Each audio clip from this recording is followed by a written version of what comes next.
시청자 여러분 안녕하십니까? 4월 24일 토요일 JCN 모닝뉴스입니다. 울산에서 연일 40명이 넘는 확진자가 발생해 4차 유행에 접어든 것이 아니냐는 우려가 나오고 있습니다. 감염 경로가 파악되지 않은 확진자에 기업체와 학교, 가족과 지인 모임 관련 확진자도 늘어나고 있는데요. 여기에 선제 검사소를 통한 숨은 확진자도 속출하고 있어서 지역사회가 긴장하고 있습니다. 이현동 기자의 보도입니다. 22일 하루에만 울산에서 코로나19 신규 확진자가 30명 넘게 발생했습니다. 지난 17일 30명의 확진자가 나온 이후 줄곧 30명 안팎의 확진자가 쏟아졌고 23일에는 14시 기준으로 45명의 확진자가 나왔습니다. 동강병원 관련 확진자는 물론 농소초와 중북구 가족 지인 모임 관련 등 연쇄 감염이 잇따르고 있습니다. 이런 가운데 지난 19일부터 운영에 들어간 임시선별검사소에서도 숨은 확진자가 속출하고 있습니다. 22일까지 나흘 동안 3곳의 임시선별검사소에서 7,100여 명이 검사를 받았는데 이 가운데 22명의 확진자가 나왔습니다. 울산시는 역학조사 대상 일부가 임시선별검사소에서 검사받은 것으로 보고 있습니다. 선별진료소를 운영을 하지 않았다면 다 보건소로 가셨을 분들이에요. 거의 대부분은. 갔거나 유증상자로 병의원을 갔거나 그런 분들이 이제 임시선별진료소로 그냥 접근성이 좋다 보니까 바로 오신 경우. 신학기 들어 일선 학교의 학생과 교직원 등 학교 내 감염도 확산하면서 학부모들의 불안감도 커지고 있습니다. 올해 신학기 이후 21일까지 코로나19에 감염된 학생과 교직원 확진자 수는 60명을 넘었습니다. 뉴스를 보면 연일 확진자가 계속 나오고 과연 직장에 복귀하고 또 학교에 다시 애가 나가더라도 과연 이 상황이 언제 끝날지 모르는 불안감이 매우 큰 상황입니다. 지역 확산세에 지역 기업체들도 비상이 걸렸습니다. 석유화학공단의 한 기업체에서 최근 사흘 동안 4명의 확진자가 발생했고 동구의 한 대형 조선소에서도 협력업체 직원과 구내식당 근무자가 확진 판정을 받았습니다. 지난 19일부터 산발적으로 확진자 5명이 발생한 현대차 울산 3공장은 23일 하루 휴업하는 등 전방위적인 코로나 확산에 지역사회가 초긴장 상태입니다. JCN 뉴스 이현동입니다. 울산에서 코로나19 확산세가 지속되고 있는 가운데 울산시가 사회적 거리 두기 2단계를 일주일 연장하기로 결정했습니다.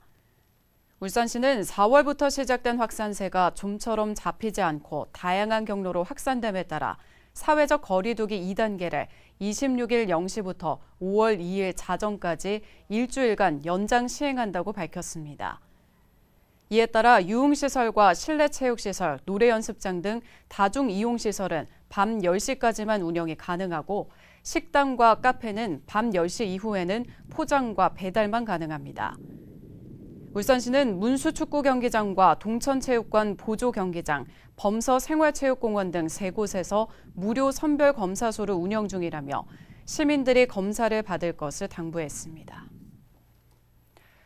일본의 후쿠시마 방사능 오염수 해양 방류 결정에 대해 울산시가 비난과 강력 대응 입장을 밝힌 가운데 일본산 수산물에 대한 강도 높은 점검에 나서기로 했습니다.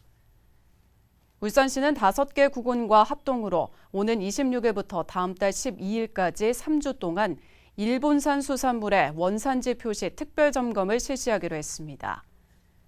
대상은 일본산 주요 수산물을 유통하거나 판매하는 업체 73곳이며 활참돔과 활가리비, 활멍게와 활방어 등의 원산지 미표시와 거짓 표시 등을 점검하고 위법사항 적발 시 행정처분을 내릴 방침입니다. 울산 포항 복선화 전철 사업에 따라 울산 북구에 신설되는 역사의 명칭을 두고 북구청과 철도공단이 갈등을 빚고 있습니다. 북구청은 주민의견 수렴과 지명위원회 등을 열어 역의 명칭을 북울산 뒤에 박상진을 괄호로 넣은 이름으로 확정해 철도공단에 제출했지만 공단 측은 글자 수와 인명 등의 이유를 들어 불가 통보를 했습니다. 북구청은 역명 재개정 기준에 인명에 대한 기준은 없다는 부분을 강조하면서 글자 수 부분은 괄호 기호를 삭제한 부굴산 박산진역으로 변경해 다시 철도공단에 제출했습니다. 영명은 다음 달 14일 국토부 영명심의위원회에서 최종 결정될 예정입니다. 중구청이 봄철 새끼 두꺼비들의 안전한 회귀를 위해 장현 저류지 주변에 두꺼비 생태 통로 설치를 완료했습니다. 중구청에 따르면 지난 2018년부터 새끼 두꺼비들이 서식지인 황방산으로 안전하게 회귀할 수 있도록 하기 위해 생태 통로 설치 사업을 지속적으로 추진해 왔으며 다음 달 21일까지 하천 부지 1000여 제곱미터에 대해 차량 통행을 제한하기로 했습니다. 한편 황방산 두꺼비는 2월 중순 장현 저류지로 내려와 산란을 하고 70여일이 지난 5월쯤 새끼 두꺼비로 자라 이동을 시작합니다. 현대중공업 노조가 2년치 임금과 단체 협상 2차 잠정안 부결 이후 어제 첫 파업을 벌였습니다. 현대중공업 노조는 어제 오후 1시 30분부터 전조합원이 참여하는 집회를 열고 4시간 부분 파업을 실시했습니다. 노조는 임단협 잠정 합의안이 2차례 부결된 이후 교섭 재개를 요구했으나 사측은 응하지 않고 있다며 다음 주부터 투쟁 강도를 더 높이겠다고 밝혔습니다.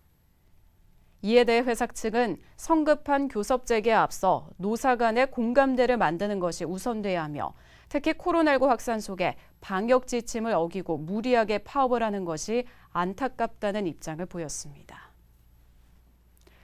어린이집 원생 수십 명을 상습적으로 학대한 혐의로 기소된 울산 동구의 한 어린이집 보육교사들과 이를 방조한 원장의 첫 재판이 열렸습니다.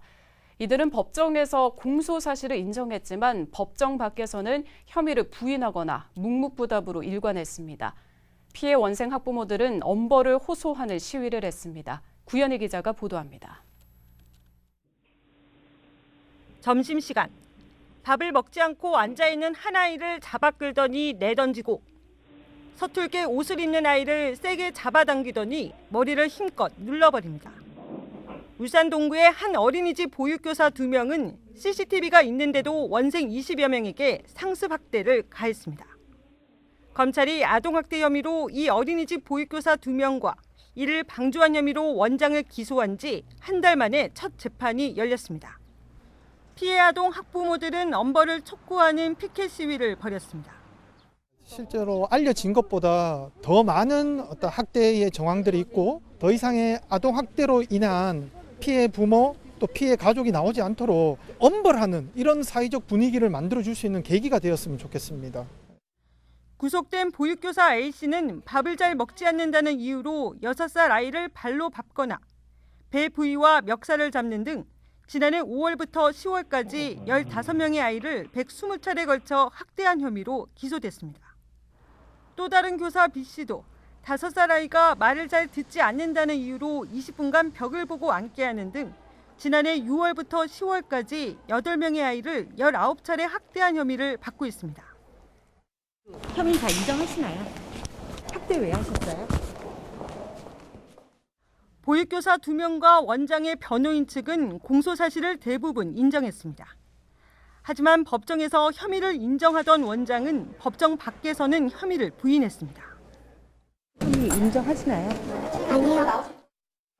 재판을 지켜본 피해 아동 학부모들은 아이들이 여전히 심각한 트라우마를 겪고 있다고 호소했습니다. 아직도 혼자서 화장실을 못 가요. 그리고 밤에 베개를 막 쌓아요. 잘 때가 되면 자기 주변에다가. 선생님이 엄마보다 세잖아. 몇 달 동안 그렇게 괴롭히고 혼내니까 애기한테는 이미 공포의 대상이었던 거예요. 가해 보육교사들과 원장에 대한 다음 공판은 다음 달 21일로 잡혔습니다.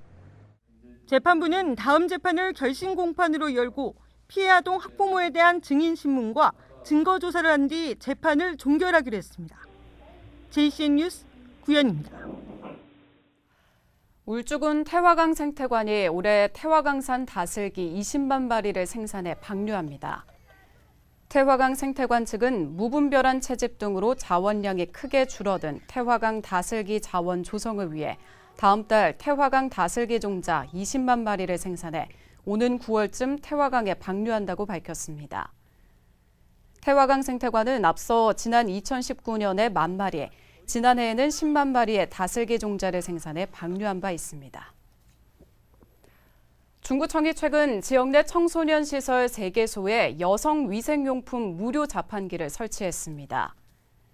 여성 위생용품 무료 자판기는 지난 1월 중구청 전 직원을 대상으로 지역 복지사업 아이디어 공모사업에 선정돼 청소년 쉼터와 중구 성남 청소년 문화의 집 등 중구 지역 내 청소년 시설 3개소에 설치됐습니다. 특히 이번 사업에 투입된 300만 원은 지난 1월부터 직원들의 끝전으로 모은 금액 가운데 일부를 활용했습니다. 정원을 만들어 본 적이 없는 울산 시민이라면 누구나 정원 꾸미기에 도전할 수 있는 새내기 정원사 경진대회가 다음 달 15일 태화강 국가정원 대나무 생태원에서 개최됩니다. 울산시는 오는 26일부터 30일까지 시청 홈페이지와 태화강 국가정원 사무실 등 온오프라인 방식을 통해 선착순 7팀을 신청받습니다. 정원 만들기 경험이 없는 울산 시민이면 누구나 가능하며 가족과 친구, 직장 동료 등으로 4명 이하로 팀을 구성해 신청할 수 있습니다. 참가팀들에게는 대나무 생태원 내 3제곱미터 정도의 면적이 제공되며 팀당 1명의 시민 정원사가 멘토링 역할을 하게 됩니다. 5월 가정의 달을 맞아 선물용으로 많이 거래되는 건강기능식품에 대한 안전성 검사가 진행됩니다. 검사 대상은 백화점과 대형마트, 도매시장에서 유통되는 비타민C와 칼슘, 감마리놀렌산과 DHA, 홍삼 등의 건강기능식품입니다. 보건환경연구원은 이들 식품의 유효 성분과 중금속 등 유해 성분 함량 등을 검사할 계획입니다. 울산시교육청이 교육부가 반려한 송정택지개발지구 내 제2고원초등학교 신설에 대한 재심사를 추진합니다. 시교육청은 오는 7월쯤 교육부 중앙투자심사위원회에 송정지구 내 학교 부지 제2고원초 신설에 대한 심사를 다시 요청할 예정이라고 밝혔습니다. 시교육청은 지난해 12월 제2고원초 신설을 추진하기 위한 조건부 변경 재심사를 교육부에 요청했지만 올해 1월 반려됐습니다. 한편 고원초 학부모들은 학생들의 안전 등을 이유로 증축이 아닌 신설을 요구하고 있습니다. 울산의 대표적인 고래 관광 산업 가운데 하나인 고래바다 여행선은 해마다 적자 운영을 면치 못하고 있습니다. 특히 지난해에는 코로나19 여파로 승객이 급감하면서 수입이 크게 줄었는데 이를 만회하기 위해 고래 탐사 항로 변경 등 자구책 마련에 나섰습니다. 특히 포스트 코로나 시대를 대비한 스마트 선박 도입으로 고래 관광 활성화를 추진할 계획입니다. 보도에 박정필 기자입니다. 해마다 적자 운영을 면치 못하고 있는 고래바다 여행선. 지난 2019년만 해도 승객 16,000명에 수입은 2억 5,800만 원이었습니다. 그러나 지난해 코로나19 여파로 승객은 5,391명으로 3분의 1에 그쳤습니다. 수입도 8,400만 원으로 3분의 1 수준이었습니다. 코로나로 인해서 많이 사람들이 찾아오지 못했습니다. 그리고 단체 관광객이 일단은 중단이 됐고요. 고래바다 여행선은 코로나19로 가중되고 있는 적자 폭을 줄이기 위해 단체 관광에 눈을 돌렸습니다. 부산과 울산 등 여행사를 중심으로 인센티브까지 제공하며 단체 관광 유치에 나선 것입니다. 그러나 이마저도 여의치 않은 상황입니다. 현재 지금 국가 전체적으로 단체 관광객 모집이 안 되고 있습니다. 그래서 그것도 여의치 않고 있습니다. 보다 많은 관광객 유치를 위해 고래바다 여행선의 항로 변경을 검토 중에 있습니다. 고래 탐사 목적지까지 우회하던 항로를 가로질러 1시간 정도 운항 시간을 줄여 승객들의 편의를 제공하고 고래 목시율도 높이겠다는 것입니다. 또 고래바다 여행선을 스마트 선박으로 교체하고 포스트 코로나 시대 준비도 진행 중입니다.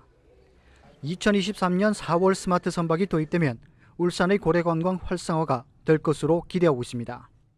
전국 최초로 만들어지는 스마트 선박이고 안에 내부의 편의시설 그리고 지금 배보다 지금 선박이 550톤인데 2,700톤 걸렸습니다. 그래서 상당히 또 배도 규모도 있고 안에 내부에 고래를 보지 못하더라도 승승객들이 즐길 수 있는 그런 콘텐츠가 많이 마련이 됩니다. 해마다 적자 운영 해소를 위해 다양한 자구책을 마련해 돌파구를 찾고 있는 고래바다 여행선. 고래바다 여행선을 중심으로 한 울산의 고래관광 산업이 활성화되기 위해서는 포스트 코로나 시대를 대비해 미리 적극적인 준비에 나서야 할 것으로 보입니다. JCN 뉴스 박정편입니다. 울주군의 주요 관광지를 택시를 타고 관광할 수 있는 울주 관광택시가 다음 달부터 시범 운영됩니다. 울주군은 울산 시민이 아닌 타 지역 관광객이 울주군이 지정한 관광택시를 타고 여행할 경우 운행요금의 50%를 지원한다고 밝혔습니다.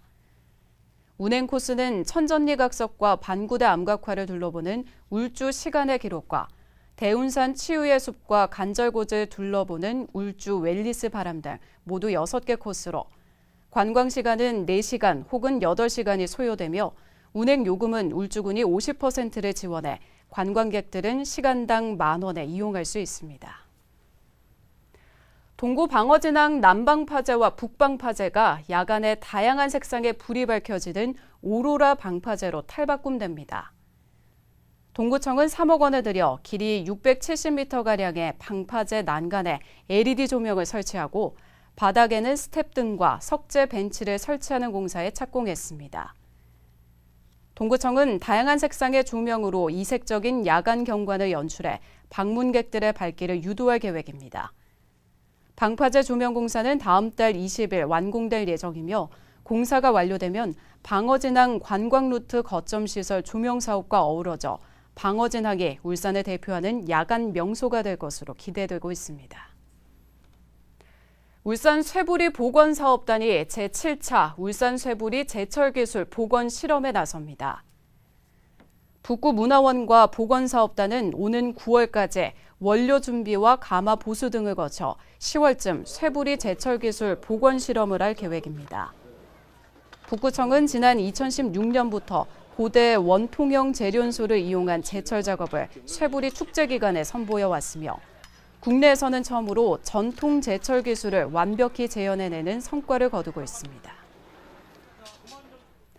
울산은 올해 1분기 화재 건수와 인명 피해는 1년 전보다 늘었고 재산 피해는 줄어든 것으로 나타났습니다. 울산 소방본부에 따르면 올해 1분기 화재 건수는 5.6%인 12건, 인명 피해는 31.6%인 6명이 증가했으며 재산 피해는 6.3%인 9,200만 원이 감소했습니다. 화재 원인은 부주의에 의한 화재가 56.4%로 가장 높았고 부주의의 주요 원인은 담배꽁초가 42.5%로 가장 많은 비중을 차지했습니다. 소방본부는 흡연자들의 각별한 주의를 당부했습니다. 울주군 볼링단 선수 3명이 국가대표에 선발됐습니다. 울주군 볼링단 소속 강희원 선수는 경북 구미에서 열린 국가대표 선발전에서 3위를 차지해 국가대표에 선발됐으며 9위를 차지한 임동성 선수는 국가대표 후보로 21위에 오른 김동균 선수는 국가대표 상비군에 올랐습니다. 볼링 국가대표는 주전 선수 8명과 후보 선수 4명, 상비군 10명으로 모두 22명을 선발합니다.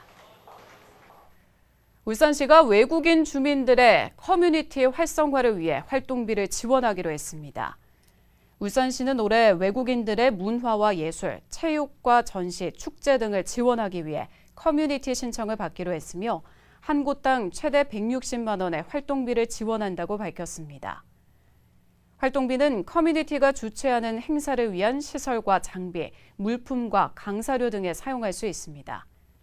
희망하는 단체는 울산시 글로벌 센터로 문의하거나 행사 계획서를 제출하면 됩니다. JCN 모닝뉴스를 마칩니다. 함께해 주신 여러분 고맙습니다.